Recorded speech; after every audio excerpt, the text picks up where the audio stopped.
hilang dan saya sampai menangis dengan isteri saya nak mencari duit untuk hidupkan event ni. Alahai, kesiannya Kat Faris dan Shikin Mak Embong ya. Tak sangka pula di sebalik kejayaan festival The Bomb di Ipoh Januari lalu, rupa-rupanya ada perkara tak best telah berlaku. Menurut Kat, dia tak menyangka pengurus festival berkenaan sanggup menipu mereka dan melarikan wang keuntungan sewaktu menganjurkan festival berkenaan.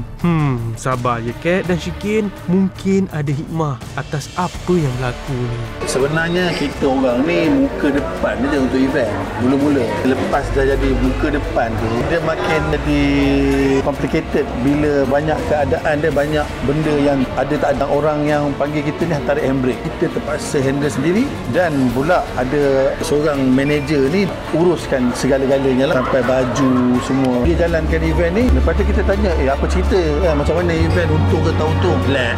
Dia gunakan kata-kata dia untuk menutup mata kita orang untuk tanya dia macam mana semua vendor macam mana, sebab urusan ni semua ke arah dia punya company. Ini macam first time kita buat event, so kita tak biasa. Poster adik-beradik pun dah keluar dah, so of course dia cakap macam mana perkembangan event tu, so nak tak nak harus diteruskan juga. So bila diteruskan, kita cakap okey lah, kita apa pun kita bagi kepercayaan dekat orang yang dah lama buat event kan, kita ni baru, so bagilah manager untuk handle everything. Ada yang dia tunjuk, ada yang dia tak tunjuk. Habis pada event tu, kita sampai sekarang tak tahu berapa keuntungan sebenarnya, berapa kita punya kerugian sebenarnya. Kita tak nampak, kita tak tahu benda tu. And kat situ mula-mula masih positif lagi, cakap tak apalah, kita tengok bila dah next, bila dia ada masa mungkin dia akan settlekan. Tapi benda tu masih belum selesai. Silapan kita orang satu benda lah, kita percaya pada orang. Kita buat event, kita percaya event jalan. Tiba satu masa tu kita punya event, orang ni menghilangkan diri. Padahal event pertama ni ada hutang, dia nak tutup hutang ni, dia buat event kedua.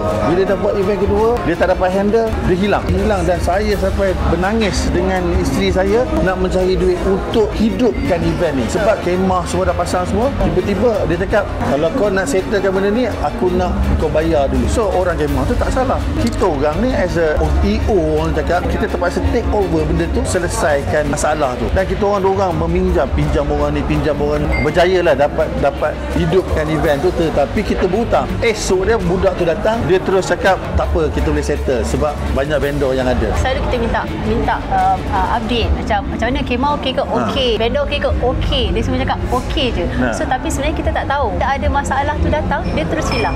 Kita sebagai organizer, saya dan suami kenalah berada kat situ, takkanlah bila dia hilang kita pun hilang. Kita bertanggungjawab untuk handle event, untuk handle vendor. Bila ada masalah macam hari yang kedua datang, tengok-tengok kenapa vendor masih belum niaga lagi, tak ada elektrik. Kita tak tahu benda tu sebab dia kata okey, semua tanggungjawab kami. So kita terpaksa juga sampai meminjam untuk pasang elektrik tu. Masa ketika tu dia hilang. Tiga last day tu kita collect hanya 7,000 je untuk bayar hutang lebih daripada 60,000 lebih. Patutnya kita collect 54,000 tapi tak dapat di-collect. Sangat-sangat kecewa dengan benda tu, tapi kita tak boleh nak buat apa-apa sebab kita terlalu percaya ke orang dan kita tak ada agreement. Kita menangis, family kita tolong, Emma tolong, semua tolong. Kawan dia tarik diri, so tinggal dia seorang. And bila dia tinggal dia seorang, macam mana ni bang?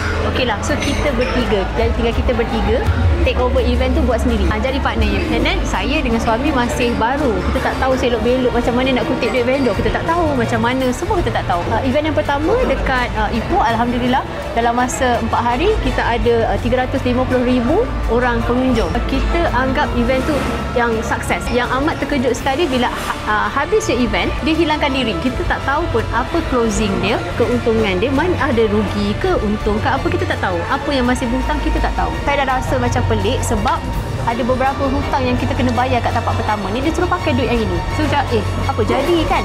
Datanglah jumpa dulu, closing dulu yang akaun pertama ni. Ipoh ni apa cerita? Sebab sukses sangat ni, ada orang semua puas hati, tapi kita kenapa berhutang? So dia tak clear dia kita. Korek lubang tanpa lubang. So dia jadikan kita macam okey, akaun semua masuk dekat akaun kita. Tetapi duit tu dia dah digunakan untuk membayar cover hutang lama. Lepas tu sampai kat dekat event kedua ni, konon-konon dia nak tampal semua lubang ni. Tapi tak tertampal Pasal dia pun dah gagal, dia cabut.